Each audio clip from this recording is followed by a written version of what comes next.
언약에 우리는 우리의 능력으로 못 들어갑니다. 주께서 그리스도 안으로 우리를 인도하시죠. 그것이 값없이 은혜로 주시는 이 믿음입니다. 지금 요엘서를 잘 언급을 하셨는데, 요엘서는 여호와의 이름을 부르는 자는 구원을 얻는다라고 나와 있어요. 그 여호와의 이름을 부르는 자, 아까 마태복음 했죠. 여호와의 통치입니다. 여호와의 이름을 부르는 자들이 메시아를 기다리면서 하나님의 아들을 살해합니다. 그들은 여호와 이름을 주님으로 불렀어요. 그런데 그 여호와 이름을 주님으로 부르는 자들에 의해서 살해당한 분이 심판주가 되죠. 그죠? 로마서 10장에서 나오는 주는 십자가에 못 박혀 죽으시고 부활하신 주입니다. 이렇게 되면 이 이스라엘을 통해서 여호와를 주로 믿는다는 자체가 십자가의 원수가 되는 겁니다. 그러면 어떻게 여호와를 주로 믿는 자들이 예수 그리스도를 주로 부를 수 있느냐라고 물으신다면, 로마서에서는 값없이 은혜로 주신다, 이걸 선택이다, 남은 자다, 이런 표현을 하고 있고, 그 말을 하는 당사자 사도 바울을 보게 되면 주의 이름을 불렀죠. 그래서 누구를 핍박했습니까? 예수 믿는 자를 핍박했죠. 그런데 어떻게 주의 이름을 불렀습니까? 원하지도 않았어요. 주님을 믿는 자를 핍박하러 가는 가운데 주님이 찾아오셨어요. 로마서 10장 11절은 그 말씀을 이야기하는 겁니다. 무엇을 배제하느냐면, 그래 너희들 요엘서처럼 주의 이름을 부르면 구원을 얻는다, 그 논리로 로마서 10장 11절을 얘기하는 게 아니에요. 그 부르는 자체는 무엇과 똑같으냐 하면, 안 불러야 된다는 게 아니라 로마서 4장에 나오잖아요. 아브라함이 믿었는데 그 믿음이 가짜였죠. 그러면 여기에서 나오는 이런 어떤 주의 이름을 부르면 구원을 얻는다 했을 때, 이것이 십자가가 배제되고, 동시에 십자가가 배제된다는 것은 내가 십자가의 원수로 안 드러났다라는 거고, 그러한 상태에서 주의 이름을 누구든지 부르면 구원을 얻으니까 나 불러서 구원 얻겠어, 예수 믿으세요, 그러면 구원을 얻습니다라는 논리가 되면 누구와 똑같은 믿음이 되느냐면, 요엘서 예언의 말씀을 믿고 여호와 이름을 불렀던 자들과 똑같이 십자가의 원수가 돼요. 복음을 전하는 자를 공격하고 핍박을 합니다. 예. 그렇다고 하면은 오늘날에도 여호와의 이름을 부르면서 구원에 대한 이야기를 한다는 것은 우상숭배하는 것 같다는 말씀이죠. 그러니까 이 목사들이나 신학자들이, 그 로마 카톨릭 신학 자체가 그래요. 삼위일체론 이야기해버리면 분간을 못해요. 삼위일체론을 이야기할 때 구약에서는 여호와가 통치하신다라고 분명히 나오거든요. 창세기부터 말라기까지 보면 여호와의 창세 전부터 통치해서 창세 이후까지 영원히 통치가 여호와의 통치예요. 이걸 삼위일체로 풀 수는 없습니다. 이 내용이 있고, 예수님이 이 여호와의 통치를 믿는 자들에 의해서 살해당함으로 말미암아 십자가 지신 그분이 통치하시는 그 나라, 그 어린 양의 피를 자랑하는 그 나라로 완성을 한 거예요. 그러면 그 이전에 그들이 여호와를 믿고 여호와의 통치를 기다리면서 다윗 언약의 성취를 기다린 모든 자들은 이건 막이죠. 그래서 저는 우리 목사님의 말씀에 대해 상당히 동의하는 감이 큽니다. 그런데 그런데 지금 이 시간에 여기 계신 모든 목사님들이 그 목사님의 여호와의 이름을 운운하면서 복음을 전하는 것은 우상숭배다, 이런 말씀에 대해서 과연 몇 분이나 동의하겠습니까? 나는 그 점에 대해서 굉장히 그 부분에 대해서 대단히 나는 의문을 가지고 있습니다. 예, 질문 이쪽에 마이크 주시죠. 예, 장정성 목사입니다. 칼빈도 기독교 강요에서 여호와라는 이름은 성부와 성자와 성령께서 받으시기에 합당하시다. 다시 말해서 성부 하나님도 여호와이시고, 성자 하나님도 여호와이시고, 성령 하나님도 여호와라는 이름으로 부르실 수 있다는 말입니다. 근데 여호와 이름을 구약의 하나님의 이름으로 제한하여 말하는 것에는 좀 문제가 있고, 그리고 피를 위하여 죄를 만드셨다 그랬는데, 그럼 하나님이 죄의 조성자이십니까? 그렇죠. 죄의 조성자면 하나님이 죄도 조성 안 하면 그럼 우리는 하나님이 맞습니까? 그러면 우리가 책임이 없네요? 책임이 있죠. 아니죠. 하나님이 죄를 조성하셨는데 왜 우리가 책임 있습니까? 그리고 예. 거기에 대해서도 말씀해 주시고, 그다음에 아담이 자유가 없었고 인간은 그러시면서 인간은 마귀의 자녀라 그랬는데, 그럼 하나님의 생기로 만들었는데 어떻게 마귀의 자녀가 됩니까? 그럼 그걸 만든 분이 마귀가 만들었다는 말입니까? 예, 그러니까 거기에 대해서도 말씀해 주시고, 그다음에 아담은 이성이 없다 말씀하셨는데, 이성이 없는데 어떻게 동물들의 이름을 다 말하고, 그리고 또 사탄이 뱀이 와서 말을 했을 때 이렇다 저렇다 판단을 할 수 있습니까? 이성이 없는데 어떻게 다 그걸 다스리고 그걸 할 수 있었습니까? 예, 여기에 대해서 일단 다른 거 많이 물어보고 싶은 게 있는데 다른 분들도 물어봐야 되니까. 예. 예. 아담이 자유가 없다라는 말은 창세기 1장 2절에 보면 말씀대로 되어졌기 때문에 그래요. 그리고 인간은 마귀의 자손이다 할 때는 선악과를 먹은 이후에 인간을 그렇게 규정하는 겁니다. 아담을 말씀하시면서 첫째 아담이잖아요. 그래서 이 언어가 첫째 아담 자체가 로마서 5장에 의하면 첫째 아담이 범죄했잖아요.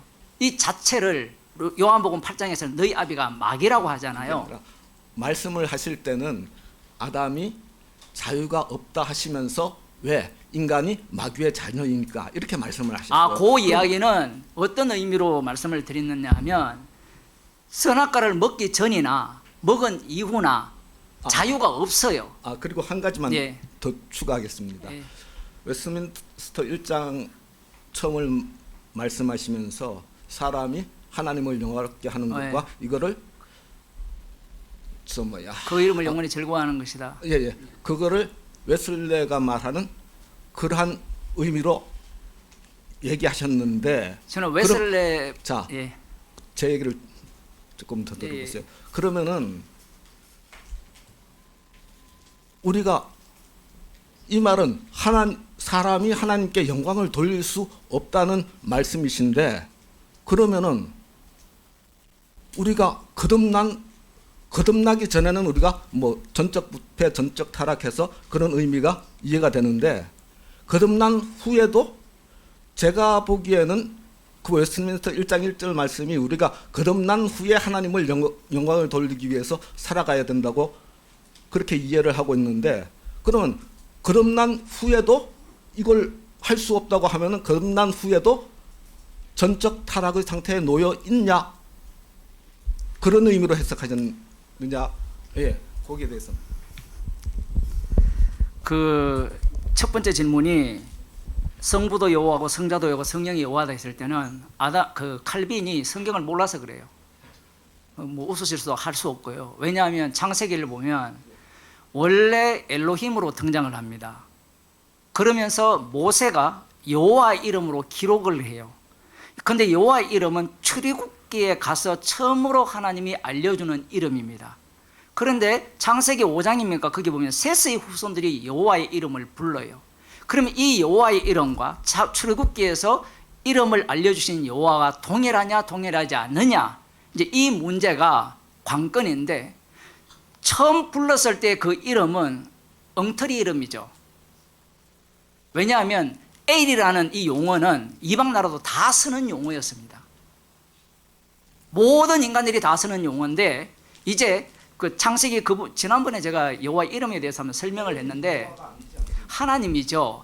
하나님이 나중에 모세를 보내었을 때 그 하나님의 이름이 뭐냐라고 물어요. 물으면 내가 뭐라고 답변하겠습니까? 라고 이야기를 해요. 그러면 왜 이름을 저들이 애굽에 사는 그 히브리인들이 묻느냐라고 하면 애굽에는 신들의 이름이 다 있습니다. 그 신들의 이름 중에 하나가 라죠. 그리고 모든 신들이 하는 일들이 있어요. 하는 일들이 있는데 이름을 뭐라고 할까요 하면서 여호와라고 알려줍니다. 물론 여호와는 아브라함과 이삭과 야곱에게 하신 언약을 성취하는 여호와라고 하는데, 문제는 그 여호와라는 이름을 그들에게 알려줬을 때 이거는 하나님을 전능한 하나님으로 알려주거든요. 하나님이 계신데 하나님이 전능한 분으로 알려주다가 이제 이 애굽에 있는 그들에게는 그들이 먼저 물어옵니다. 물어온다는 의미는 어떤 의미가 있느냐면, 아까 창세기 제가 설명을 할 때 인간이 언어를 말할 때 그 언어가 선악과를 먹기 전에는 말씀의 언어였다면 선악과를 따먹은 이후에는 모두가 다 나를 위한 말이 돼요. 나를 위한 언어가 돼요. 그래서 아브라함과 이삭과 야곱의 하나님은 다 알아요. 그 후손들은 보냈다면 돼요. 근데 이름을 왜 묻느냐 하면 애굽에서 400년 동안 살면서 이름 있는 하나님을 알았어요. 신들을. 그래서 이름을 이야기하니까 받아들인 겁니다. 그런데 그 이름의 실체가 출애굽기 32장에서 나타나요. 이는 너희를 애굽 땅에서 인도한 여호와 하나님이라는 거예요. 라신 또 하나님이에요. 태양 하나님이에요. 표현을 하면 그들이 말하는 하나님과 성경에서 말하는 하나님 잘 들어보세요. 그래서 지금 출애굽기 32장을 이야기할 때 우리들은 황금 송아지를 만들어서 그것을 우리를 위한 하나님이라고 했기 때문에 우상이라고 우리는 생각을 하잖아요. 그런데 이것이 예수님 종말이 되면 여호와가 우리를 위한 여호와로 바뀝니다. 사복음서에는 우상 숭배가 나오지 않습니다. 특히 바리새인과 서기관들은 율법의 의로는 흠이 없는 자로 살아요. 우상 숭배가 없습니다. 사도 바울이 예수 믿는 자를 핍박하는 이유는 자기가 하나님을 위한 열심이죠. 그 하나님이 누구냐면 여호와 하나님이에요. 여호와 하나님. 이름도 안 부르죠. 워낙 무서우니까, 두려우니까, 워낙 공경을 하니까 망령되이 이끌릴 줄 않습니다. 그래서 여호와 하나님을 위해서 열심을 내는 거예요. 왜 열심을 내느냐? 그게 요한복음에서는 5장에서 자기 영광을 위해서 열심을 낸다 합니다. 마지막 종말에 마귀는 어떤 모습을 띠느냐면 여호와의 이름을 부르면서 여호와를 위한 열심을 내는 자의 모습으로 나타나요. 그들이 예수님을 십자가에 못 박아 죽입니다. 그게 아까 언약의 점령선 얘기예요. 언약이 계속해서 주어짐으로 말미암아 마지막 다윗 언약을 사모하는 자들은 메시아 왕국을 기다리면서 메시아를 소망하죠. 메시아를 소망하면서 그들은 어떤 자세를 갖고 있는가 하면 성경에 보면 자신들이 예수님을 임금 삼으려 하죠. 그리고 바리새인과 서기관들은 자신들이 판단을 내서 너는 그리스도가 아니라고 판단을 하죠. 왜 그런 태도가 나오느냐 하면 그들은 이미 구약을 알고 있고 말씀대로 살면서 메시아가 오면 자기들이 판별할 수 있고 그 메시아가 아니냐는 자기들이 규정한다라고 생각하기 때문에 그래요.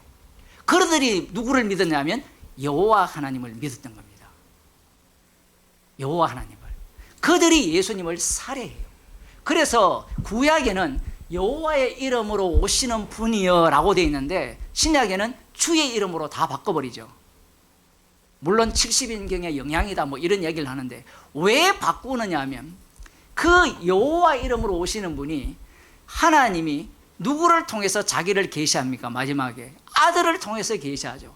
이제 예수 이름 외에는 구원을 얻을 만한 이름을 준 적이 없어요. 이 말씀의 의미는 구약에는 여호와가 구원도 하고요, 여호와 이름이 구원도 하고 축복도 해요, 저주도 하고. 그런데 십자가이신 예수님이 주가 되시면 예수 이름 외에는 구원을 얻을 만한 이름을 준 적이 없습니다. 지금 이 내용을 이야기하고 있어요. 그러면 구약에 나오는 여호와의 이름은 어떤 역할로서의 이름이 있느냐라고 하면 이런 거예요. 분명히 창세기에 보면 하나님이 천지를 창조하셨죠. 그러면 천지를 창조하신 하나님이라면 그 창조하신 세계를 부술 수 있느냐? 그래서 갱신론이 나온 거거든요. 그런데 예수님이 오시게 되면 창조한 세계를 불살라 버립니다. 하나님의 자기 부정이에요. 더 놀라운 사실은 여호와의 이름으로 나타나는 하나님이 자기를 부정해 버립니다. 그리고 구약의 하나님은 죽는 하나님이 없어요. 죽는 하나님은 하나님이 아니에요. 구약에는 여호와는 영원히 살아계신 하나님이에요. 그런데 여호와의 이름으로 오신 예수님은 죽어버려요. 죽음에서 부활하셔서 주가 되신 주님이 됩니다. 지금 이 내용을 이야기하고 있는 거예요. 이 칼빈은 이 이름을 신의 이름이죠. 신명을 연구를 안 한 거예요. 여호와라고 하니까 이건 정답이야. 이건 진짜 하나님이야. 이렇게 들어간 거예요. 즉 오늘날로 말하면 예수 이름 외에는 구원이 없다니까 사람들이 뭐랍니까? 내가 예수다잖아요. 그게 우상 숭배예요.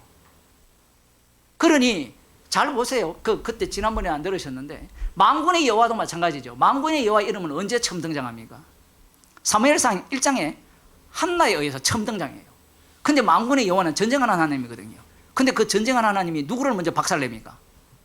엘리 제사장 가문을 박살내버려요. 엘리 제사장 가문을 박살냈다는 것은 이미 이스라엘은 끝났다는 거예요. 왜냐하면 이스라엘은 제사장 나라거든요. 그러한 어떤 이름이 등장을 해요. 여호와 이름도 마찬가지고 전능한 하나님도 마찬가지고 전능한 하나님이 바뀌어버립니다. 신약이 되면 예수님이 창조주가 되거든요. 창조주가 되면 전능한 하나님은 십자가에 못 박혀 죽으시는 하나님이에요. 그리고 이 전능한 하나님은 십자가의 피가 아니면 구원 못하는 하나님이에요. 구약 개념은 전능한 하나님은 뭐든지 할 수 있잖아요. 그런데 십자가에서 다루신 하나님은 전능한 하나님으로의 모습인데 십자가에 못 박혀 죽으시고 부활하셔서 자기 피가 아닌 자는 절대로 구원 못하는 분입니다. 이 개념이 왜 등장하느냐 하면 선악과를 먹은 자들이 하나님을 알고 있기 때문에 그래요. 그 하나님의 끝자리가 뭐냐 하면 여호와입니다. 그래서 로마서에 나오는 것이 하나님을 알되 영화롭게 되고 감사치 않다라는 것을 우리는 다 누구로 봅니까? 그걸 이방인으로 봅니까? 유대인으로 봅니까? 예? 목사님 이방인으로 봅니까? 유대인으로 봅니까? 이방인으로 보셨죠? 아니에요. 이방인도 맞지만요, 그 짓을 누가 많이 했습니까? 선지서를 보세요. 완전 도배되어 있어요. 하나님을 알되 뭐합니까? 바알과 아세라, 여호와 신, 짬뽕하는 겁니다. 지금 로마서는 그걸 이야기하고 있어요. 그래서 종말에는 악이 관영한데 우리는 악이 관영한 것을 뭐라고 생각하느냐 하면 소돔과 고모라로 생각하죠.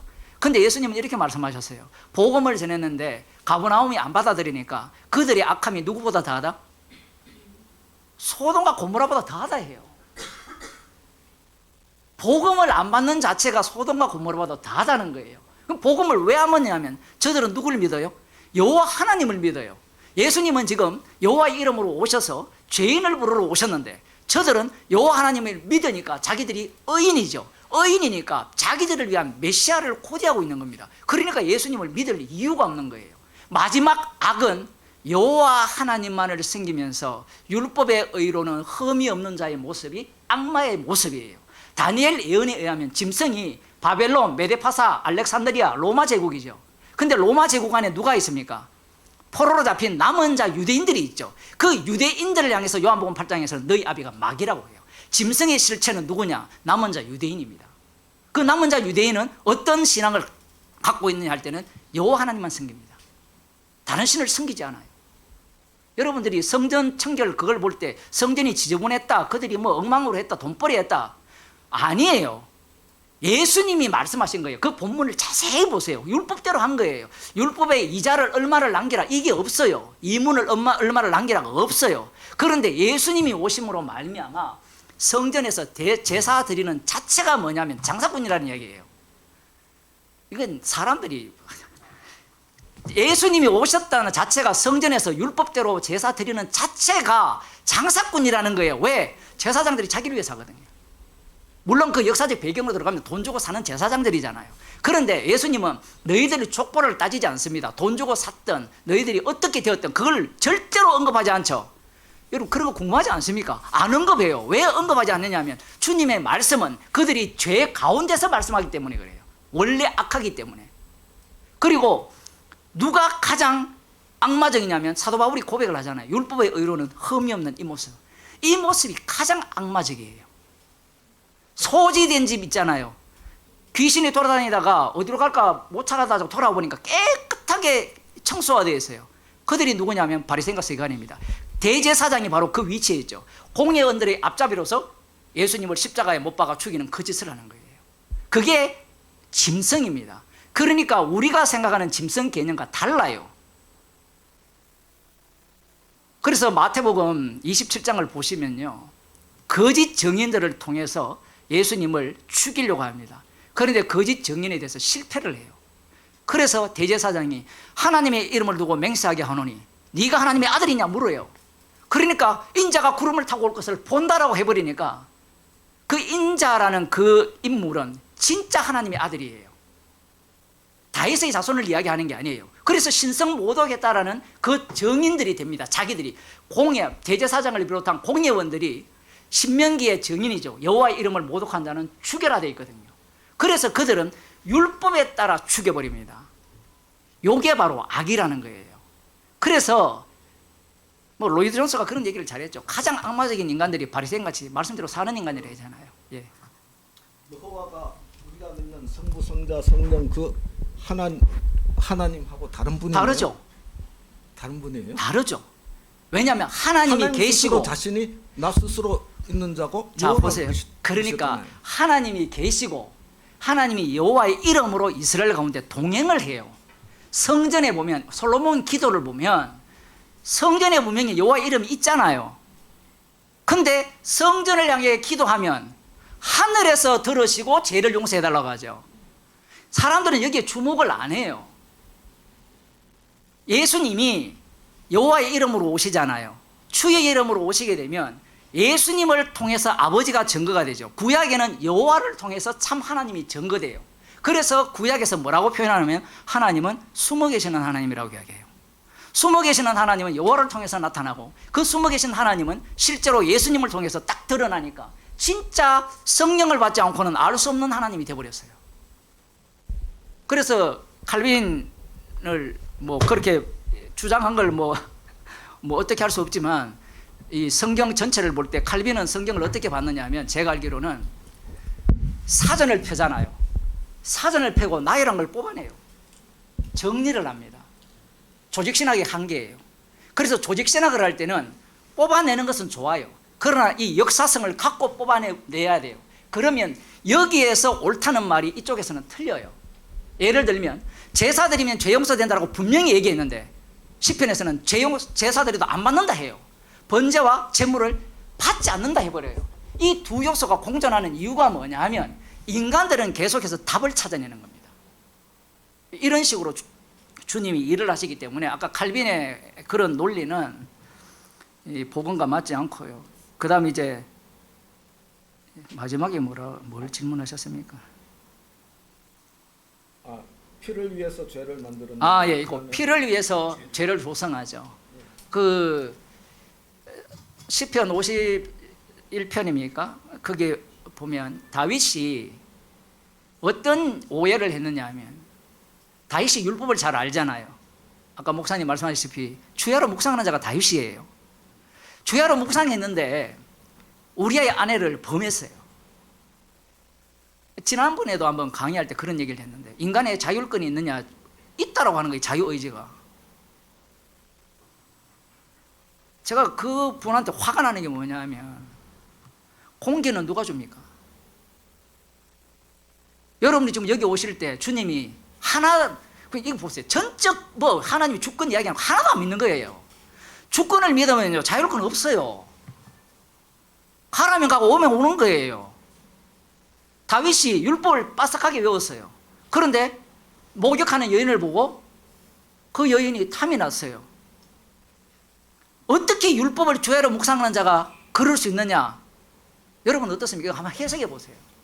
아니 그러면은 하나님이 죄의 조성자면은 결국 우리는 책임이 없다는 거 아니에요? 책임이 없는 게 아니라 죄의 조성자인데 문제는 뭐냐 하면 그 죄지은 자를 죄지은 자라고 규정을 내요. 그래서 성경에 보면 이런 거예요.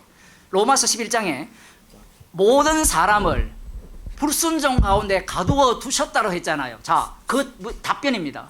그러면 은혜를 베풀게 하기 위함이에요. 그러면 은혜를 베풀기 위해서 불순종에 가둬뒀죠. 그러면 이 논리를 선악과를 따먹은 창세기로 가봅시다. 불순종 가운데 가두려면 아담이 뭘 해야 돼요? 반드시 뱀이 들어와야 되고 에덴 동산에 선악과를 따먹어야 되죠. 그러면 선악과를 따먹은 아담이 죄를 지은 겁니까? 하나님이 죄 짓게 한 겁니까? 자, 세상 법적. 자, 여기에서 답변 한번 해보세요. 아담이 죄 지은 겁니까? 하나님이 죄 짓게 한 겁니까? 아담이 죄를 지은 거죠. 죄를 지은 것이고 세상 법에서도 주범과 종범이 있는데 주범이 더 큰 벌을 받고 종범은 덜 받습니다. 어떻게 보면은 죄의 조성자가 주범이고 우리는 거기에 종사한 종사범일 수밖에 없어요. 근데 왜 그 죄를 주범한테는 안 묻고 우리 종범 우리들한테 묻느냐? 왜 이거예요. 묻느냐 하면 그 요한계시록에 보면 그 마귀의 똘마니들이 거짓 선지자들이에요. 주범과 똑같아져요. 그래서 마태복음 4장을 잘 보셔야 되는 게 마귀가 독립적으로 움직이잖아요. 예수님을 시험할 때. 그죠? 그런데 마귀가 예수님을 떠나가서 어디로 갔습니까? 예수님 옆에 있는 제자들한테 붙었어요.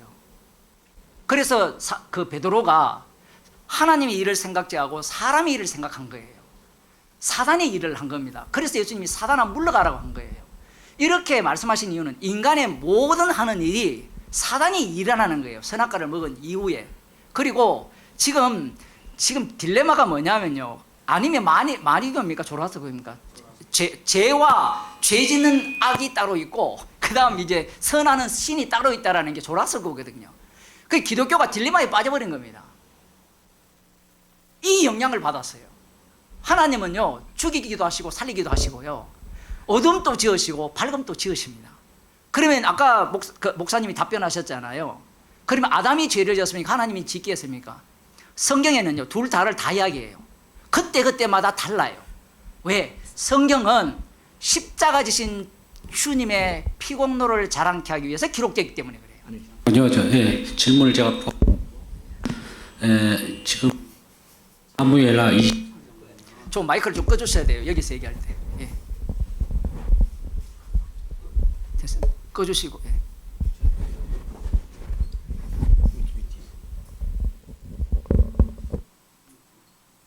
예.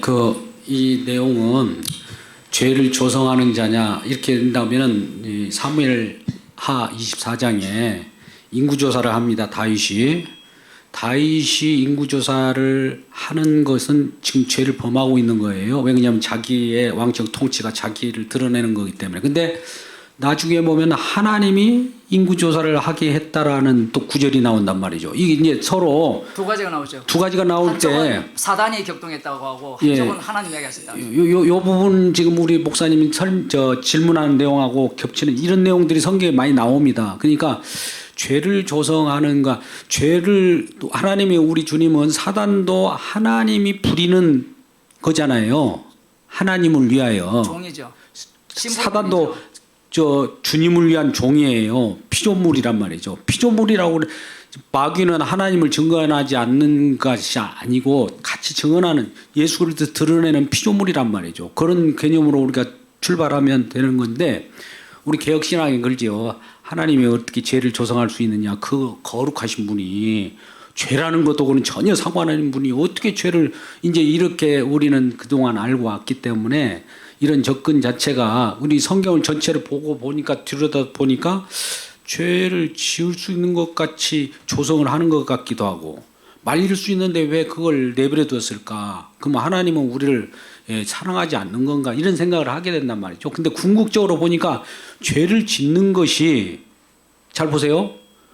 선악과를 따먹는 것이 믿는 저와 여러분에는 더 큰 축복이라 이거죠. 왜 그러냐면 죄를 안 지을 때는 지금 처음에 보기에 좋았다라고 하는 첫 아담 상태만 유지되겠지만 여기는 그리스도 안에서의 더 나은 그리스도 아니라고는 더 나았다고 표현하기는 좀 제가 이제 비교적으로 설명을 하는 겁니다만 새 언약 속에 속한 자가 더 이 히브리서에서는 그 비교를 하잖아요. 천사로 말씀하신 하나님보다도 예수 그리스도가 더 우월하신 하나님이라는 것을 말씀하시면서 동기를 전제할 때 그것이 좀 충분히 좀 해소가 되지 않을까. 이건 뭐 뜨거운 감자입니다. 계속 이어나갈 건데.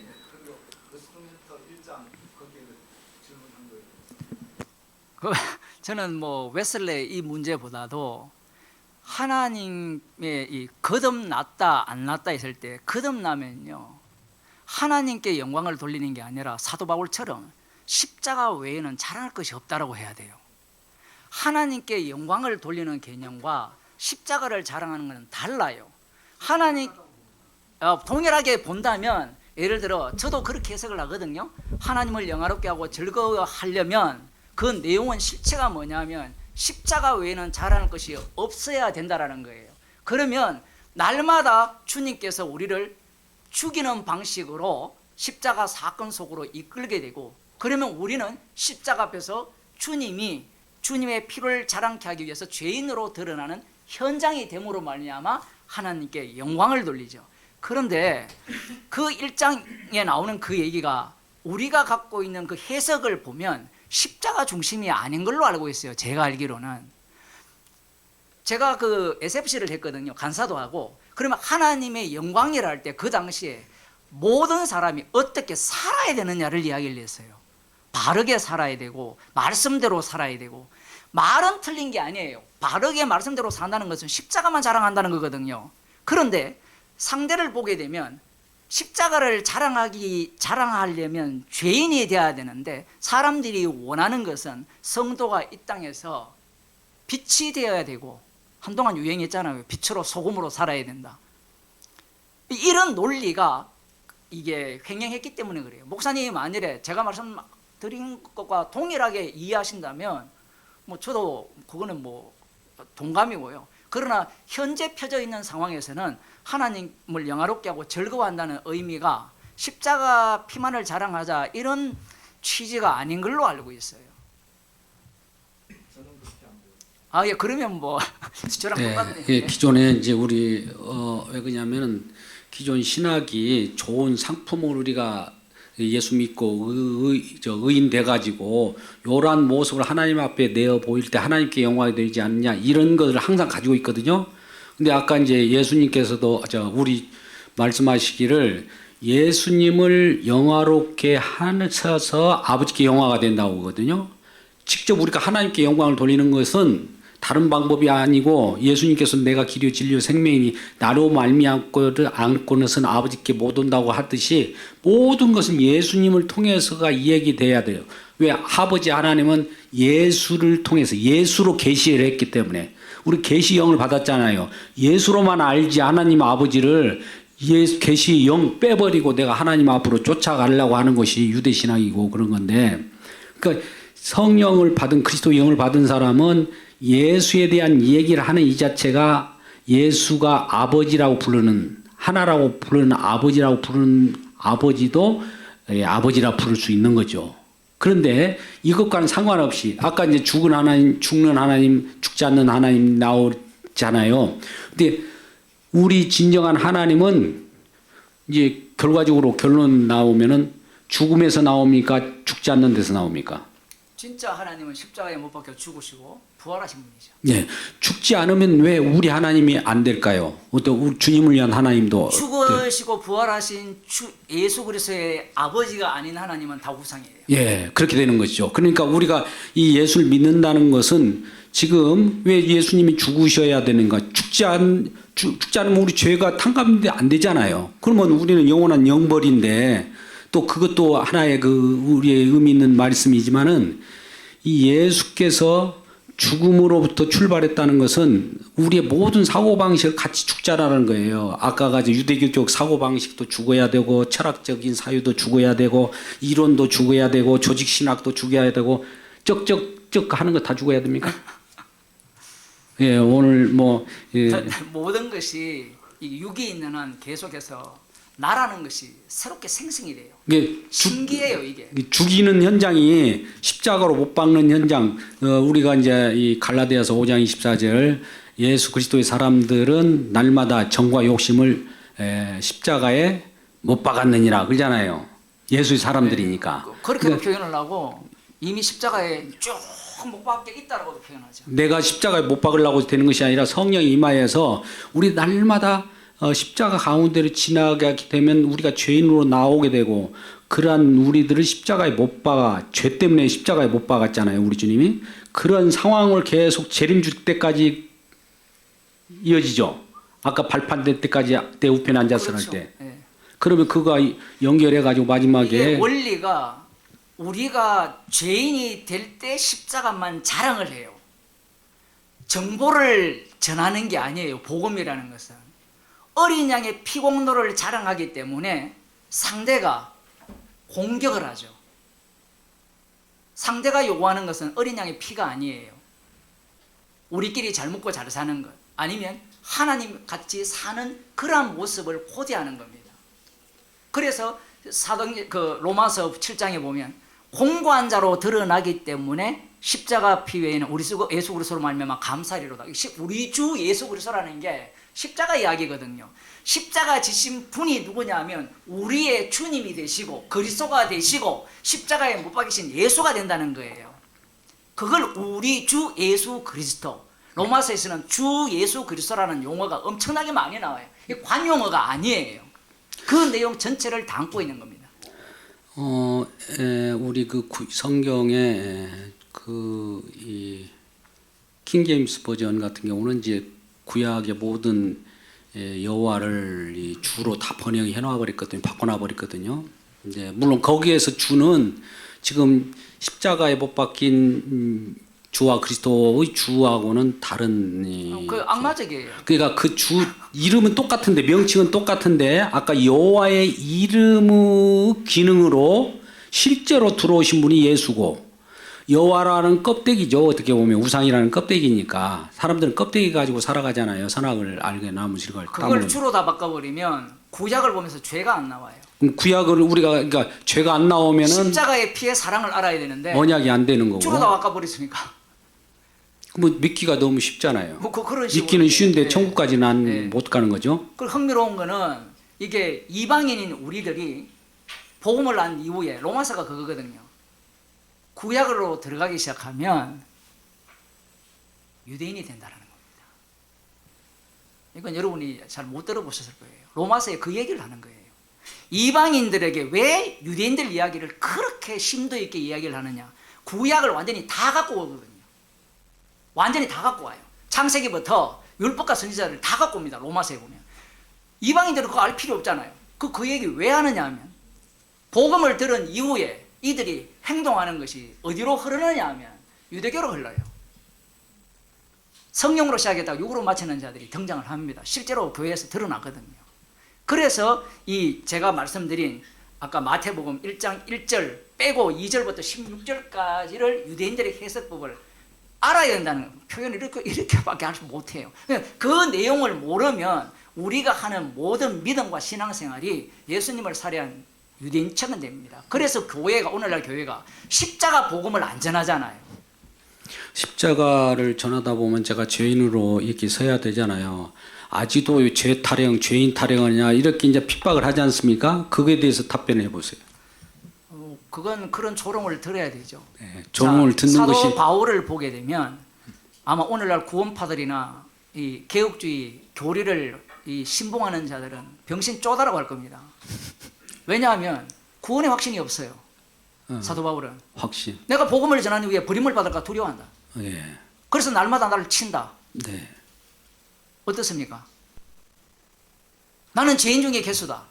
이미 십자가로 구원 받았는데 어이롭지 무슨 죄인 중에 개수야. 나는 날마다 죽는다. 이미 주님과 살았는데 왜 죽어요?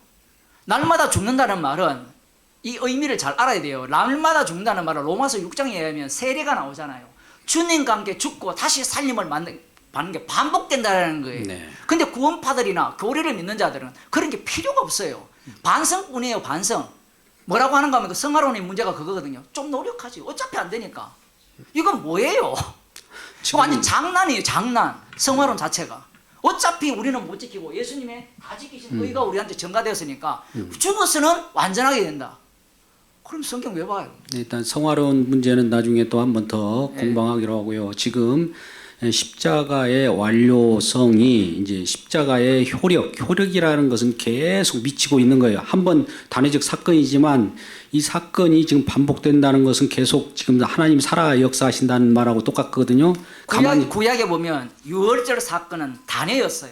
네. 단해였는데 그 유월절 사건이 1년에 한 차례씩 지키게 하잖아요. 네. 1년에 한 차례 지키게 하는 것이 진행하라고요. 성막이 세워지면서 상번제로 들어갑니다. 네, 상번제로. 상번제로 들어가면서 거기에 율법이 가입이 돼요. 율법이 개입이 되면 누가 강팍한 자가 드러나요. 그러면서 계속해서 이스라엘 전체 진영이 각자가 유월절 사건이 반복되는 현장이 돼요. 그래서 율법 전체를 이렇게 아우르게 되면 신명기 전체나 아니면 레위기나 출애굽기 전체를 아우르게 되면요, 이쪽에도 유월절 반복, 이쪽에도 반복, 저쪽에 완전히 사방팔방이 유월절 어린 양의 피가 반복되는 그 은혜의 세계에 사는 게 그 구약 이스라엘이에요. 오늘날로 표현하면 십자가의 피로 다 이루었잖아요. 그러면 인간들은 다 이루었으니까 이제 확보했다라고 자꾸 하고 싶은 거예요. 네. 소유가 아니에요. 다 이루심은 말씀이에요. 그 다 이루심이 우리에게 돌아버리면 우리에게는 현재형이 돼요. 예. 지금 완료형이 현재형. 왜 이렇게 하시느냐면 인간은 하나님이거든요. 하나님이기 때문에 완료해버렸다면요, 믿어버려요. 그래서 믿는 것을 주님은 뭐 막지는 않아요. 믿는데 거기에 주님이 현재형으로 몰아버리면 네 믿음이 뭐가 되죠? 십자가의 원수가 돼요. 예. 이것이 계속해서 반복되는 겁니다. 그래서 우리에게 그리스도의 영을 주시고 양자의 영을 주신 거예요. 날마다 우리 속에 있는 것들을 믿는다고 하는 것마저도 빼앗기면서 예. 우리 주님 것으로 이렇게 환원시켜 준다고 할까요? 이렇게 돌려주고 네, 주님이 주님이 일하심을 계속 드러내는 현장으로 몰려가는, 이제 우리 구원받고 우리가 소유받고 우리 따놓은 당상인의 구원, 한 번 구원은 영원한 구원이네, 이런 것으로 몰고 가지는 않는다 이거죠. 그것도 이제 우리가 빌립보서에도 봐도 너희는 구원을 받았다 그러면서 구원을 이루라, 이런 명령을 또 계속 해나간단 말이죠. 네. 구원을 못 받아서 그걸 말하는 것이 아니라 네가 구원이 얼마나 큰 것인가를 현장에서 확인해봐라 하는 차원에서 우리들에게 명령을 하면서 십자가의 현장으로 몰고 간다는 이 사실을 우리가 한번 생각해 볼 그 필요가 있습니다. 말씀이 딱 던져지면요, 두 분류로 쪼개집니다. 이루려고 덤비는 인간이 나와요. 이 사람 은혜 못 받았어요. 또 그러면 반대로 말씀의 현장 속으로 들어가면 죄인 중에 회수가 돼요. 나는 그러면 거기 회개가 나옵니까? 회개가 나오죠. 또 감사가 나오고 감사가 나오고. 그것이 삶. 십자가 앞에서는 모든 것이 죄이기 때문에 죄인 중에 개수로 드러나고, 자. 그 용서하신 은혜에 대해서 감사가 터져나오죠. 자, 회개와 감사가 나온단 말이죠. 예. 요게 그리스도인의 삶입니까? 그렇죠. 이걸 말고 예. 아예 그리스도 도덕적으로 깨끗하게 이렇게 경건하게 사는 이런 것은 아니자는 그런 얘기죠. 모양들은 다 있죠. 요런 모양들로 다 나타날 있죠. 수도 있는데 도와주는 것도 있고, 용서하는 것도 있고, 이해하는 것도 있고, 용납하는 것도 있고, 흥금하는 것도 있고, 말씀 듣는 것도 있고, 다 있어요. 나타나는 것은 있는데 거꾸로 역으로 돌려갖고 역으로 돌려보내요. 나 경건하잖아 해가지고 이렇게 들어가는 것은 안 된다는 거죠. 그 모양은 그럴 수 있는데 예. 동일한 모양인데 한쪽은 고기를 먹는데 예, 죄인 중에 개수가 되고, 예. 다른 한쪽은 주님이 다 의롭다 했는데 네가 뭔데, 이렇게 갈라지죠. 계속해서. 그러니까 이제 이 우리 마태복음 7장 21절에도 그 사람의 열매는 그 사람 열매로 그 사람 알리라 예, 말 때 예. 나타나는 그 열매들이 예. 어디서 나왔느냐 이거죠. 우리 겸손한 모습을 다 가질 수 있어요. 예수 안 믿는 사람도 겸손이 나타나잖아요. 근데 어디서 나온 이 겸손이냐? 그 사랑과 희락과 화평이 나오는 그 원초가 어디냐면 십자가예요. 그러니까 이 원초가 중요하지. 예. 나타나는 모습은 비슷하게 우리가 그 사과도 그래서 걸어놓을 수 그렇죠. 있잖아요. 똑같이 있는데 그래서 성경은 행한 것을 똑같이 쳐버리죠. 어떤 때는 그걸 하라고 하고, 어떤 거는 한 것을 공격하는 거예요. 그러니까 이제 그걸 이 부분도 우리가 이제 성화론에 이걸로 이제 우리가 증언하면 너무 쉬운데 우리가 아직도 이런 게 막 혼재돼 가지고 내가 의롭게 살아야 하나님께 영광이 든다. 이것은 딱 필이 꽂혀 가지고 언제나 겸손. 이 겸손의 대표자가 바리새인인데 그러지 않습니까? 그 모습은 똑같잖아요. 대단하고, 예. 또 율법 의로는 흠이 없다고는 사도 바울이 이제 자기 의를 세우려고 주님께 복종하지 않았다, 이런 것으로 결론이 날 것 같습니다. 주님의 예. 자, 말라기 3장 10절.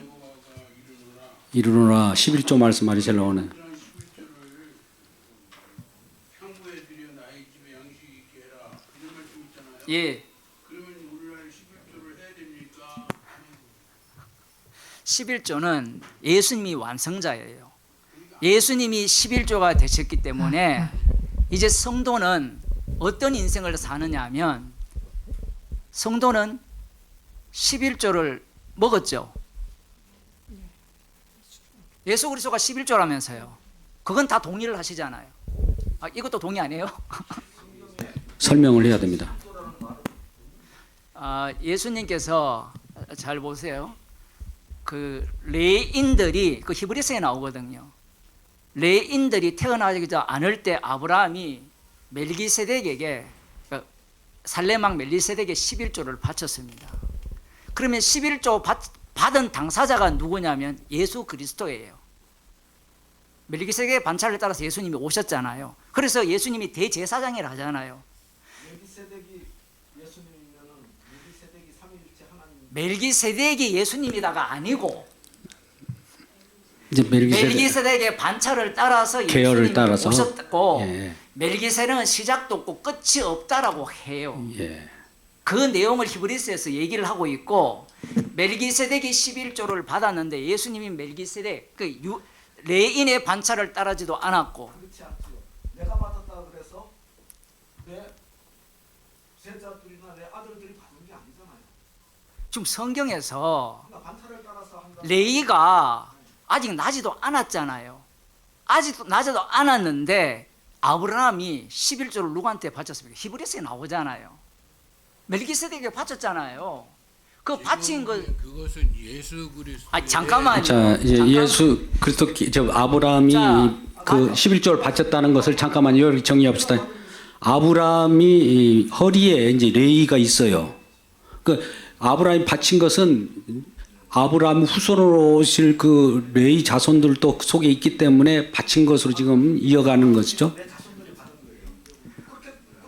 히브리서에 나오잖아요. 그게 그러니까 내가 받은 게 내 자손들이 받은 게 아니듯이 멜기세덱이 받은 게 예수 그리스도께서 받은 게 아니 잘 들어보세요. 그 히브리서에 보면 멜기세덱의 반차를 따라서 예수님이 영원한 대제사장이 되셨다라고 하거든요.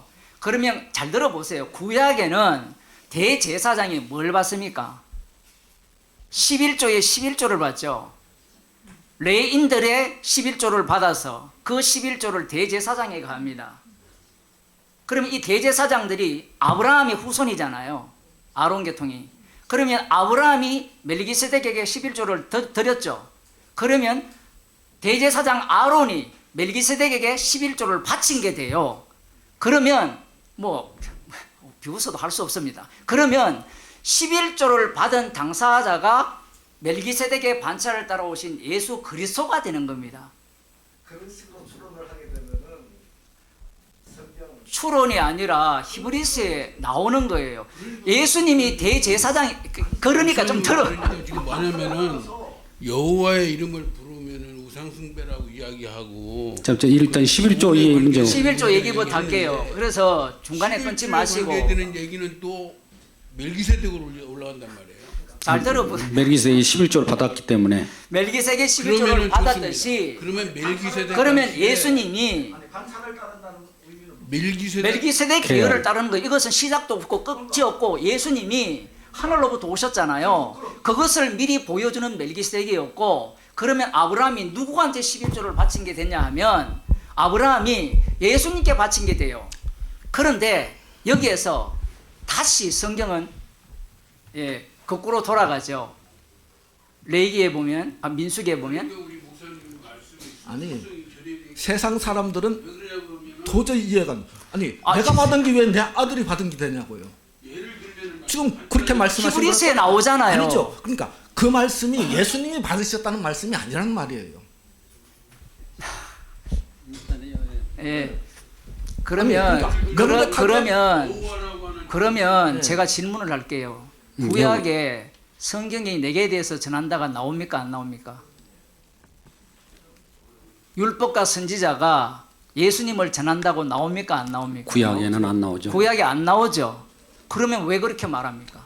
그러면 예수님이 지금 히브리스에 전한 것이 메시아가 오실 것에 대해서 말한 것이 그 메시아가 그게 아니에요. 지금까지 얘기했고 이제 요 얘기 11조 얘기를 할게요. 그래서 지금 순서가 어떻게 되느냐면 11조에 11조가 대제사장이 받는데 이 대제사장이 히브리서에 가게 되면 아브라함이 멜기세덱에게 11조를 드린 것이 되기 때문에 예수님이 멜기세덱의 그 계열을 따라 오셨고 시작도 없고 끝도 없는 분으로 오셨기 때문에 멜기세덱은 영원한 영단번 대제사장이 되시는 그분을 전가하기 위한 대제사장이라는 거예요.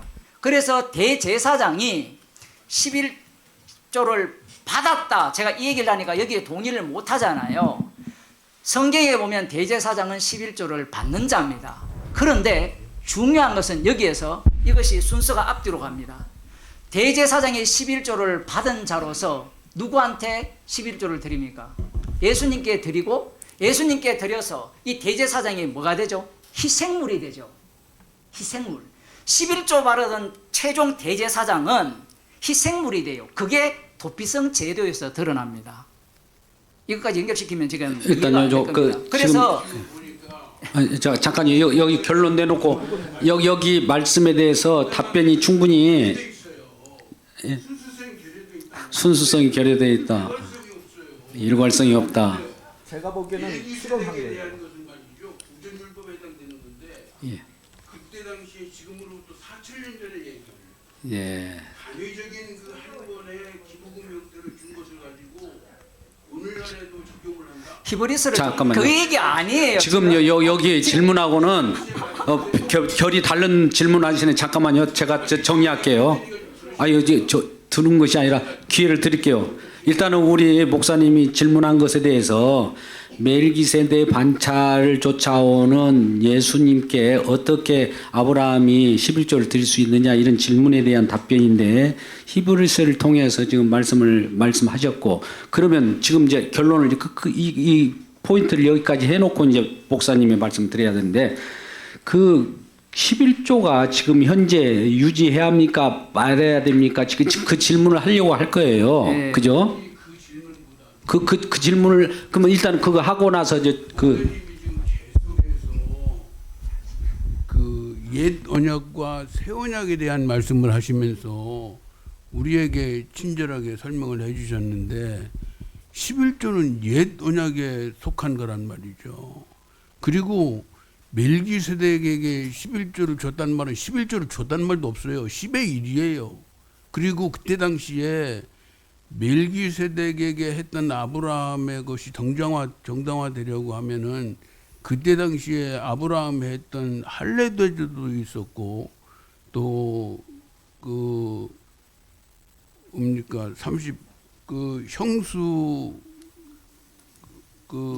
취한 사건도 그때 당시에 진행이 됐거든요. 예, 형사 그리고 취소에 관한 부분하고 그때 세대 또 결혼. 재단을 쌓은 문제도 있었어요. 그러니까 그런 문제를 공평하게 다뤄야지. 예. 멜기세덱에 주었다고 하는 그것이 어떤 근거도 없는데 히브리서에 나오잖아요. 네. 히브리서에 나오는데 히브리서에 나오는 것은 잘 들어 예수 제가 정리를 그리스도의 하겠습니다. 네, 한번 내 월성을 답변. 강조하기 위한 것이지 11조를 드리고 자, 시간이- 그 얘기가 아니에요. 시간이 그래서, 많이 소요되는 것은 나중에 애프터 미팅을 통해서 하시고 우선 이거 방금 예. 11조에 대한 질문을 그래서 예. 이 대제사장이 11조를 받아서 도피성 제도에 의하면 대제사장의 죽음으로 말미암아 부지 중에 살해한 자가 용서함을 받고 자기 고향으로 돌아갑니다. 네. 그 대제사장의 죽음을 희생으로 보는 거예요. 그러면 11조를 받은 대제사장은 네. 누구를 전가하느냐 하면 영원한 대제사장이신 예수 그리스도를 전가합니다. 그러면 영원한 대제사장이신 예수 그리스도를 전가하기 때문에 예수님은 어떤 분이냐라는 거예요. 그러면 예수님은 어떤 분입니까? 11조를 받은 분입니까? 11조가 되시는 분입니까? 원래는 받아야 되죠. 멜기세덱이 받았으니까. 그런데 예수님께서 11조 자체가 되시는 거예요. 왜냐하면 11조와 목사님 예수님은 11조 왕으로 잠깐 태어날 시대에 왕으로 오셨잖아요. 왕도 있고 선지자 있고 다 있어요. 11조 예수님이 11조와 대제사장을 일체시킵니다. 네. 그게 예수님의 죽으심이에요. 그게 히브리스 네. 이야기입니다. 지금 예수님을 그렇게 되면 네. 그 다음 중요해요. 그 다음 성령을 받았잖아요. 성도들이. 성령을 받았으니까 성도들은 모두가 다 왕 같은 제사장입니다. 왕 같은 번역하신 거예요. 왕 같은 제사장이 아니고 왕의 제사장이에요. 헬라어로 정확하게. 그렇게도 번역이 되고요.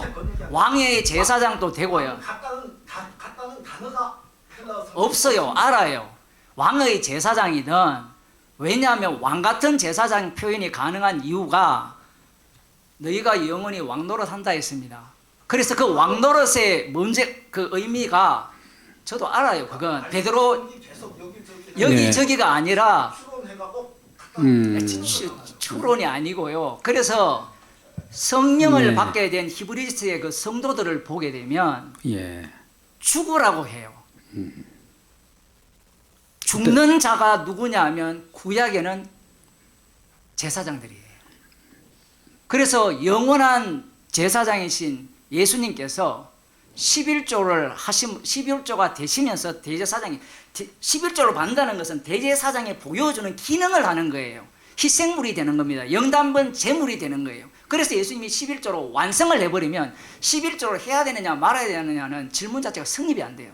주님은 뭘 요구하는가 하면요, 네 목숨 내놔라고 해요. 이걸 아셔야 돼요. 네 목숨을 내놓으라는 게 히브리스예요. 지금 교회가 문제가 뭐냐면 돈을 바치기 싫어서 미친 사람들이 11조를 없애자라고 해요. 그러면 반대로 11조 없애면 복음을 제대로 아는 겁니까? 저는 그걸 반대로 봐요. 물론 목사들이 11조를 갖고 장난을 쳤죠.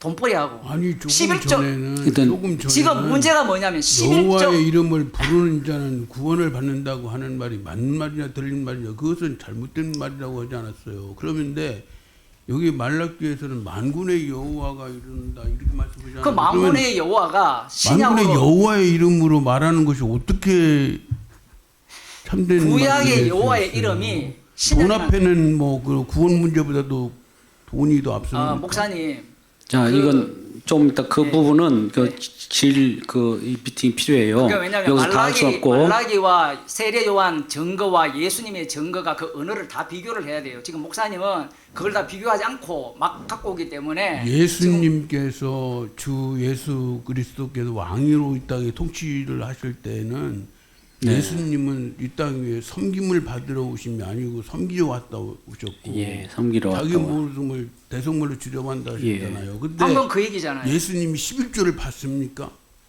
법, 예수님이 11조를 받는 게 아니고 법안에 예수님이 있는 것이 11조가 아니고 우리 되신다고 했죠. 예수님은 주가 되시고 왕으로 예수님은 오셨는데 11조가 되신다고 했어요. 예, 11조가 이제 11조 자체가 되신 분이 11조를 완성했으니까 이제 예수님이 또 모든 걸 완성하신 분이잖아요. 아니 그리고 목사님은 그렇게 지금 말씀 일단- 우리에게 정말로 귀한 말씀을 주셨는데 사도행전 17장에 있는 말씀과 같이 하나님은 사람의 손으로 섬김을 받으시는 분이 아니라는 말씀 있잖아요. 결코 11조를 낸다는 것은 구약적 의미에서 예. 하나님의 성전 제도가 유지되기 위해서 필요했던 것이지 예. 지금 이 시대에 있는 하나님께서 우리에게 자, 이 사랑으로 지금 우리 제 그 말- 김태규 목사님께서는 11조 무용론을 지금 말씀하려고 하시는 말씀인데 다 지금 구약적 개념의 11조인데 11조의 무용론이라기보다는 무용론이라 우리의 표현해서 마음을 죄송합니다. 드리는 것이 중요한 것이지 네. 법에 의해서 물질을 드리는 것은 그것은 바리새인과 서기관들이 하고 있는 물질로 제한하면 그렇죠. 일반적인 우리 모든 사람들이 것이 주님의 것이니까 우리 것은 주님 것이라는 차원에서 11조를 이해해야 될 것 같고 이 부분이 이따 마지막 이거 끝나고 나서 더 개별적으로 우리 그 김태규 목사님께서는 한 40여 년 동안 11조에 관해서만 연구하신 분이에요. 그래서 남달리 웬만한 목사님들 다 찾아다시면 특별히 한국 강단을 주름 잡으신 분들을 다 일일이 찾아다니셔서 결론 낸 것에 대한 내용이 가지고 계셔요. 근데 여기에서 지금 11조는 지금 와서 12조라고 하지 말고 연보라고 이제 이렇게 전환을 해서 말씀하실 내용들이 있습니다. 그런 부분들은 나중에 참조하시기 바라고 우선 여기에 오늘 아담 행위 언약에 관한 부분들 마지막 정리하고 시간이 많이 오버됐어요. 우리는 많이 열띤 공방이 지금 계속되고 있는데 정희철 목사님 몸이 아프셔서 지금 병원에 잠깐 간 걸로 알고 있는데 공방이 이루지 않지만 이렇게 뜨거워서 길어집니다. 뭐 하루 종일 해도 이게 길어질 텐데 오늘 이 방송의 내용들을 유튜브로 실시간으로 전송이 되었고 또 이걸 제가 특별하게 이리저리 편집하는 것을 인위적으로 조작하지 않고 이대로 딱 끊고 있는 알맹이만 새롭게 내놓을 테니까 기대하시고 여러 번 한번 들어보십시오. 그러면 처음 들을 때는 무슨 소리인지 모르겠지만 처음과 끝을 들여다 보면 처음에 이렇게 이해됐다는 것도 조금 확인될 수 있을 것 같아요. 저도 중간에 오늘 어떤 사회자로서의 역할을 해야 되는데 이 공방이라는 건 서로 싸움을 시켜야 되는데 그런 부분들이 되지 못한 것 제가 오히려 공방을 하는 것 같습니다만 그래서 이 정석훈 목사님의 그거에 대해서 지지할 수 있는 상황도 아니고 또 내 것을 가지고 또 공격할 수 있는 상황도 아니고 우리 모두를 같이 이해를 돕는 식으로 이렇게 전개됐다는 것을 한번 양해 부탁드립니다. 괜찮겠죠? 그리고 오늘 이 내용들을 막 질문들이 많습니다. 질문 지금 하고 싶어 하시는 분들도 많이 있을 텐데 이 내용을 한번 좀 읽어보십시오. 나름대로 제가 정리한 것이 있고 여러분들이 선문할 수 있도록 이 내용들이 있습니다. 본 칼럼들도 한 번씩 이렇게 해놨으니까 전체적 맥락에서 우리가 보게 되면 오늘 내용에 대해서 정말 우리가 이 시간을 그냥 허투루 보낸 시간이 아니다라는 것을 알게 됩니다. 그 부분을 생각하시고 더 질문을 더 하시려면 이따 여기서 일단 종교를 하고 마치도록 하고 이 종교를 한 다음에 이 인사를 하고 나서 우리 모두가 함께 또 차를 한 잔 나누시면서 이 얘기 나누도록 하겠습니다.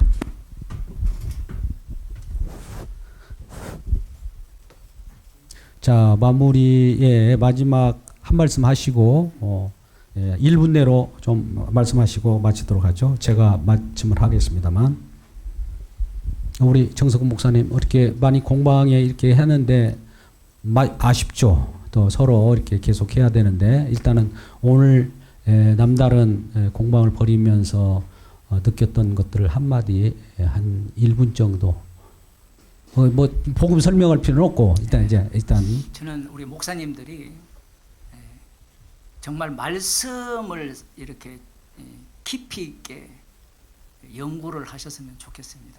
기존에 갖고 있는 답을 갖고 접근하셔도 좋지만 성경 구절 하나하나 한 단어가 다 하나님의 성령의 감동으로 되었기 때문에 그 모든 말씀 하나하나가 십자가를 전가합니다. 그래서 우리가 어떤 논리를 펼 때 과연 십자가가 나오는지 아니면 나오지 않는지를 갖고 복음이냐 아니냐를 이렇게 분별하게 되는데 우리 목사님들이 우리들이 모두가 다 십자가 외에는 잘하는 것이 없는 주의 백성으로 살았으면 좋겠습니다. 네, 감사합니다. 오늘 이렇게 해서 마지막에 이제 사도 바울의 십자가 외에는 자랑할 것이 없다라고 하는 것으로 결론을 내주셨습니다. 성경 속에서 성령을 강하게 받았던 사도 바울의 증언대로 우리가 말씀을 증언하고 또 십자가를 자랑해야 할 그런 삶을 살아야 할 걸로 보여집니다. 많은 분들이 이제 신학자의 신학 사조를 따라서 역사적인 전개, 이 학적으로 이렇게 따라가다 보면 이제 거기에서 악유가 일어날 텐데 어떻게 악유가 일어난 내용들도 이곳에 와서 말씀을 주셔서 우리 주님이 주시는 어떤 조정된 내용대로 결론을 내셨으면 좋겠습니다.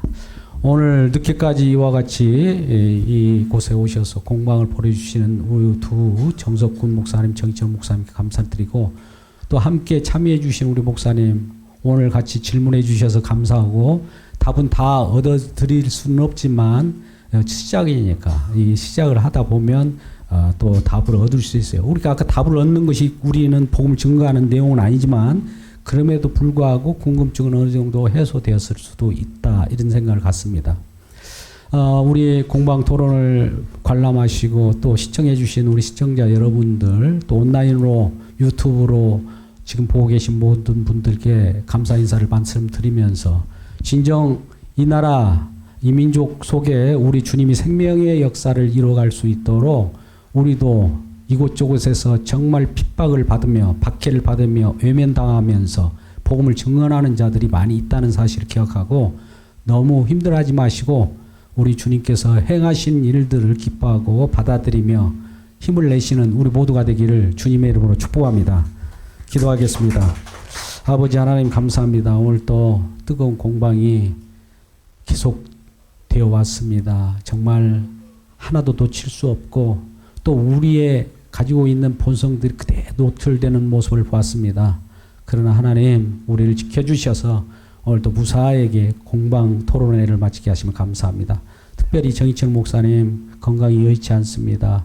또한 여러 가지 차 사고 때문에 후유증이 있는 걸로 알려집니다. 주님 잘 지켜주시고 보호해 주셔서 우리가 함께 뜨거운 공방 속에서 복음이 증거되는 귀한 일꾼으로 사용하여 주옵소서. 함께한 정숙구 목사님 주님께서 축복하여 주시고 살아 역사하시는 말씀을 가감없이 그대로 사람 눈치 보지 않고 하나님의 일을 그대로 증언할 수 있도록 그 입술을 주장하여 주옵소서. 또 함께한 모든 분들께 우리 주님께서 복을 내려주시고 보호하여 주시고 은혜의 복음을 알아듣고 또 서로 같이 공유할 수 있도록 도와주옵소서. 예수님의 이름으로 기도드리옵나이다. 아멘. 네, 수고하셨습니다.